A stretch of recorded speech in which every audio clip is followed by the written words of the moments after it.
Schorschi, wo wohnt denn ihr? Da haben die Tiere herum. Ja, da.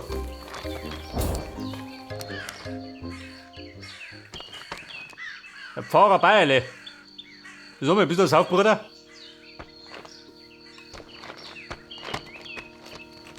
Warte mal, die Trompe drauf am Land. Wobei geht gar nicht.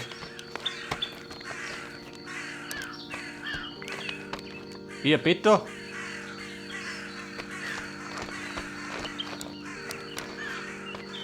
Was am da sie?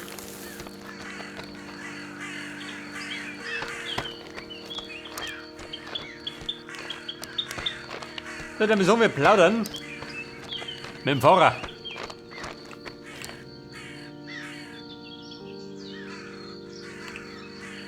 Gott zum Gruße und willkommen in unserer beschaulichen Gemeinde. Was führt dich zu uns? Ja, Mann.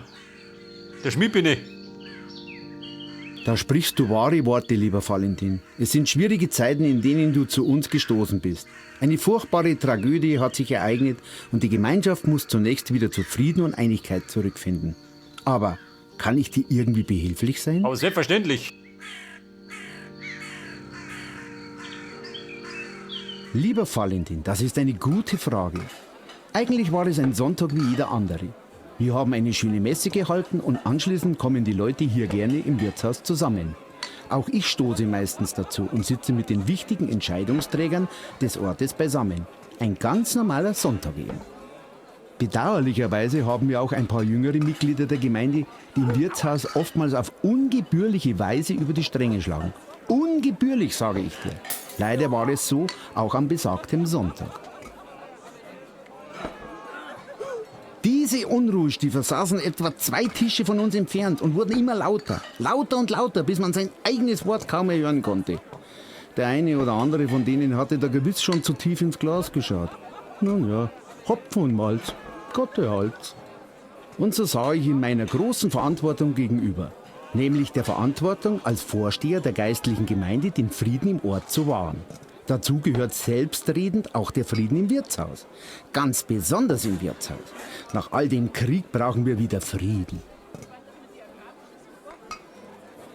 Meine wohlgemeinten, aber mahnenden Worte wurden jedoch nur mit Hohn und Spott quittiert. Uneinsichtige Ablehnung, pflegelhaftes Benehmen. Anders kann man das bei Gott nicht nennen. Pflegelhaft. Unser lieber Schorsch hatte diese Gottlosigkeit in seinem Herzen nicht ertragen können. Der junge Mann war so mit Mut beseelt in dem Versuch, mich und die Kirche gegen diese Pflegelhaftigkeit zu verteidigen. Es war eine wahre Wonne, ihm in die leuchtenden Augen zu schauen. Natürlich habe ich ihn wieder beruhigen wollen. Vergebe auch den Schuldigen, sagt ja bereits unser Herr Jesus Christus. Und dann ging alles ganz schnell. Mit einem Mal stand der Schorsch am Tisch der Halunken und hat sie zur Rechenschaft gezogen.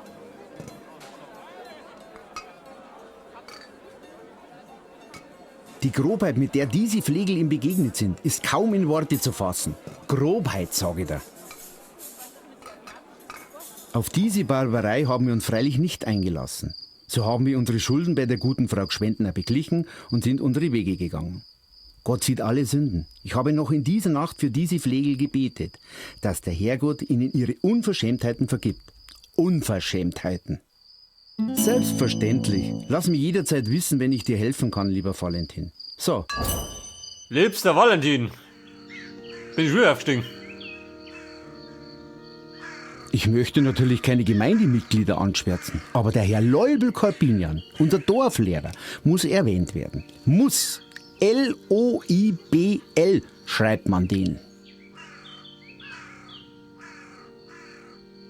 Der ist da gesessen mit dem Schweighöfer, dem Lenz vom Schormeierhof und dem Hans Girgel beisammen.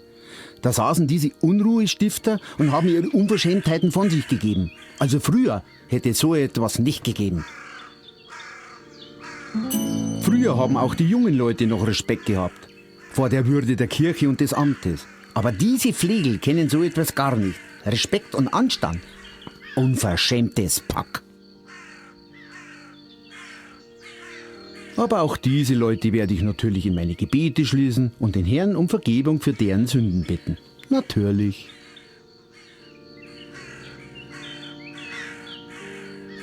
Auf meiner Seite? Du meinst auf der Seite der Gemeinde?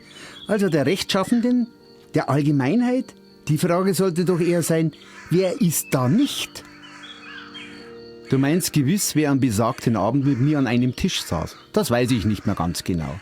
Als Vertreter der Kirche sitze ich schlicht mit Gemeindemitgliedern am Tisch.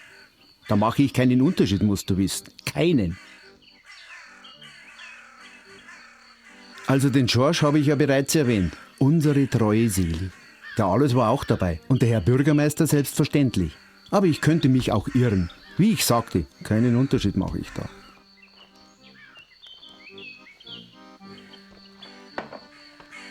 Pass auf, der Löwe. Scheinbar ganz ein gefährlicher. Warte mal, da hinten. Drunter bleiben wir stehen. Also. Da komme ich nicht gerne.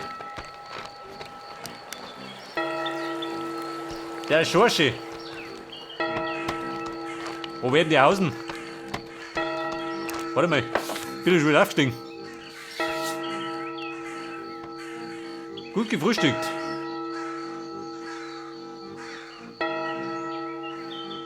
Da habe ich bloß eins. Ein Bauchgefühl, pass mir aus.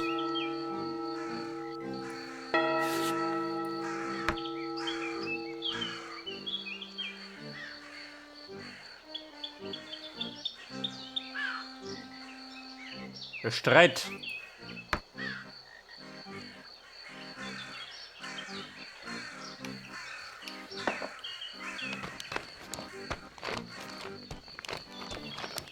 Ja, pass auf, ein bisschen komisch bei denen.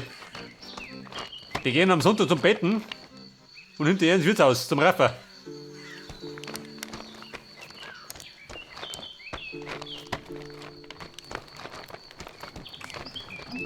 Da trampelt der Löwe rum.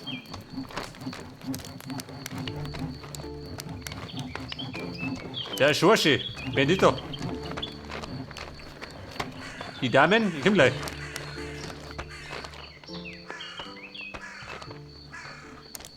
Der war ohne Bedeutung. Eine Schnapsleiche, was ist das? Also, der Pento. Ganz normal im Wolpertshofer. Der Grundgültiger.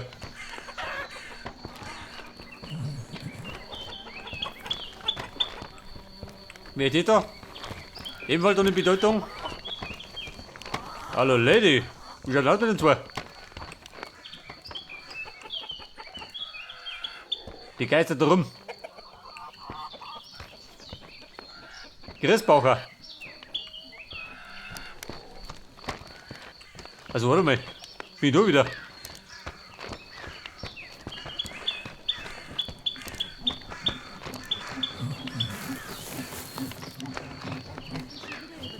Bei der hinten war die Kira.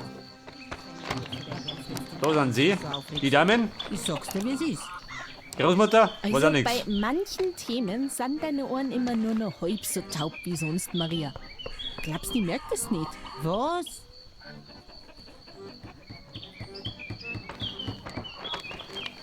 So wie schaut aus im Kuhstall.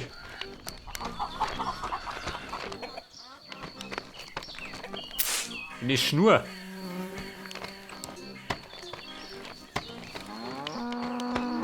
Die Jungs braucht er schon mal, oder? Sonst hat er nicht rumliegen. Das ist der Deppe, die Schorsch. Wo haust denn ihr?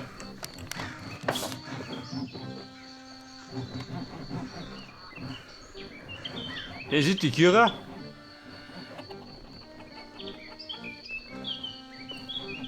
Warte mal, die Leiche. Mit die Leute. Wirtshaus.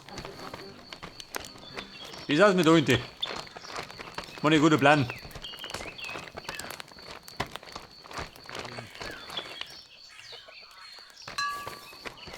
Eine neue Wanderroute.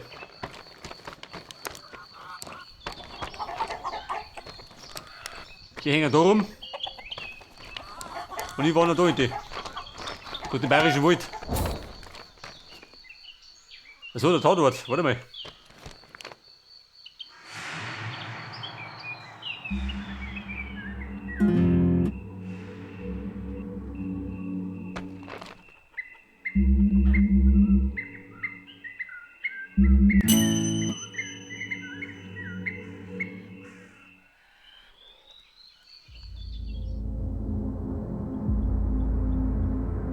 Der Lenz Klaus. Den Boden genau untersuchen. Mal.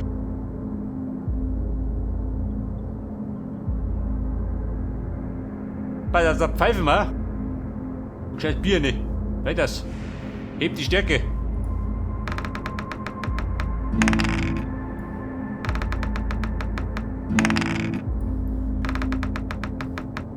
Mal mit Bier im Blut.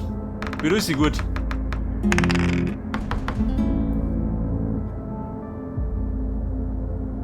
Der Boden ist uneben und matschig.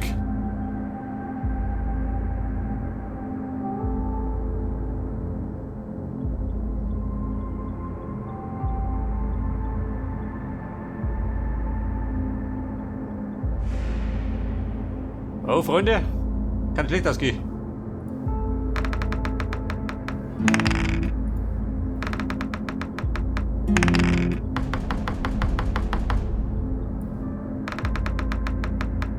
Scheiße, gescheitert.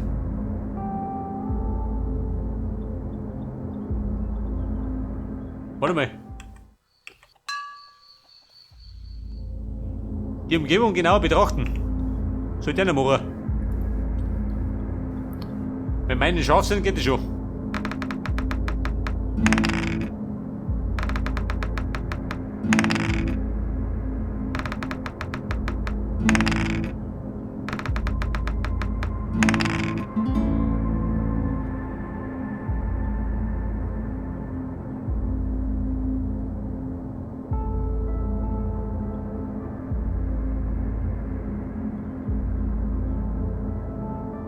Das kleine Haus betrachten.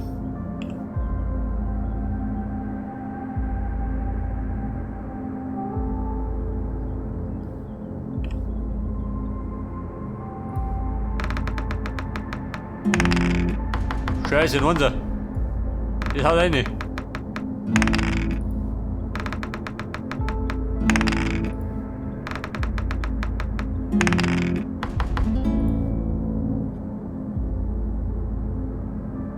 Erfolg.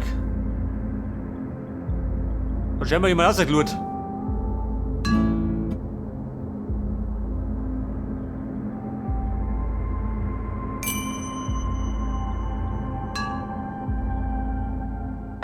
So, bitte, Erfahrungspunkte da geben. Das kleine Haus. Große Haus. Das da. Was sagt dann? Bin ich angesoffen oder wie? Das ist die Blutlache. Schau mich noch. Das Blut berühren, alle. Tue ich ganz gern.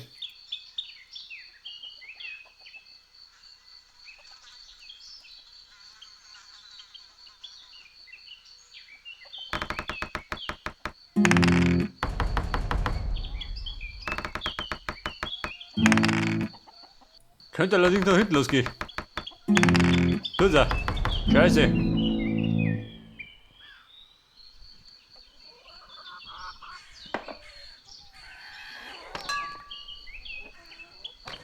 Wo noch mehr? Ein Scharfsinn.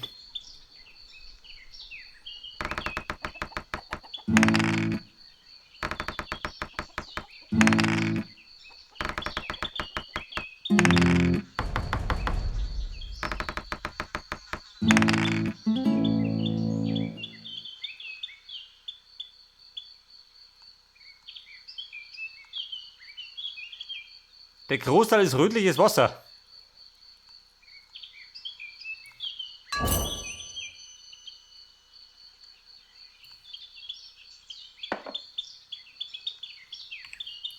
So, das war wieder mal ein Aufstieg. Betrunken bin ich. Lieber gut. Von einem was Bier. Weil er meine Stärke braucht ich. Nicht zwingend, oder? Aber mein Scharfsinn, den brauche ich. Ich meine, ich brauche nicht das. Das kleine Haus. Welches hat am Mund? Das da. Da tue ich ja. Da gemütlich. Schau, schon wieder rumläuft. Da war der Rot besoffen.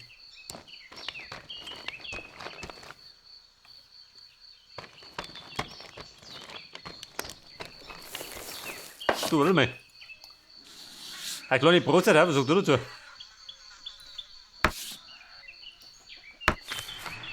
Brotzeit hebt die Stimmung, aber nicht meine Energy. Wo sind meine Brezen? Geht das? Das Fenster. Da hat die rausgeschaut.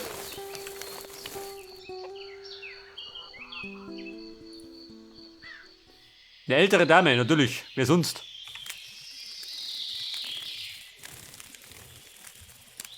Na, mit fremden Leid rede ich nicht.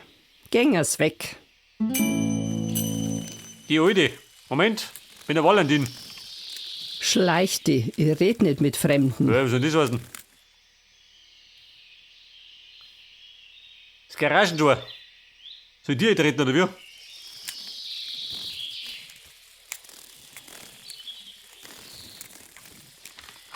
Voilà, mit dem Bauchgefühl. Da kriegen wir sie. Da die Song.